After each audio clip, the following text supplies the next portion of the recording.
78 साल से लूट हो रही है दोस्तों। और ये लूट किसकी है? ये लूट तुम्हारी है, मेरी है, हमारे खून पसीने की कमाई की है। हर बार वही खेल, हर 5 साल बाद वही नाटक। कौन लूटेगा ये तय होता है, मैं लूटूं या तू लूटे। क्या यही है हमारा लोकतंत्र? नहीं भाई, ये लूटतंत्र है। सोचो जरा, एक साधारण एमएलए, एक साधारण एमपी, यहां तक कि एक कॉर्पोरेटर, जैसे ही कुर्सी पर बैठता है कुछ साल में उसके पास करोड़ों की संपत्ति आ जाती है।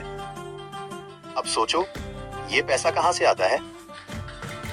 सड़क बनाने के नाम पर, अस्पताल बनाने के नाम पर, स्कूल खोलने के नाम पर जो पैसा सरकार निकालती है, उसमें से आधा पैसा उनके घरों में चला जाता है।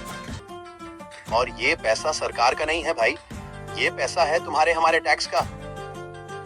यानी हम जी जान से मेहनत करें और वो ऐश करें। क्या ये न्याय है? हमारे देश में लोकतंत्र नाम पर हर 5 साल में नाटक होता है। एक पार्टी सत्ता में होती है और लूट रही होती है, दूसरी पार्टी बाहर बैठकर इंतजार कर रही होती है कि 5 साल बाद हमारी बारी आएगी। फिर चुनाव आता है और जनता को उल्लू बनाया जाता है। कभी कहते हैं वोट दे दो, हम विकास करेंगे। कभी कहते हैं वोट दे दो, हम आपकी सेवा करेंगे। भाई, 78 साल से सेवा नहीं की, अब क्या करोगे?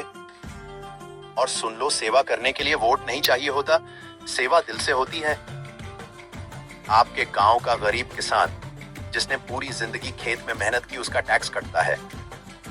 आपका पड़ोसी जो दिन रात दुकान में खड़ा रहता है, उसका टैक्स कटता है। और इन टैक्स से कोई नेता महल खड़ा कर लेता है, बड़ी बड़ी कारें खरीद लेता है। सोचो, तुम्हारा बच्चा सरकारी अस्पताल में दवा के बिना मर रहा है, लेकिन उसी अस्पताल का बजट किसी की जेब में जा रहा है। क्या ये बर्दाश्त किया जा सकता है? अब वक्त आ गया है कि तुम जागो। अब वक्त आ गया है कि तुम सवाल पूछो। अब वक्त आ गया है कि तुम तय करो कि वोट किसे देना है और क्यों देना है। भाई, गुस्सा करो, लेकिन गुस्से को ऊर्जा बनाओ। गुस्सा करो, लेकिन गुस्से को बदलाव में बदलो। क्योंकि अगर हम चुप रहे तो आने वाली पीढ़ी भी यही भुगतेगी।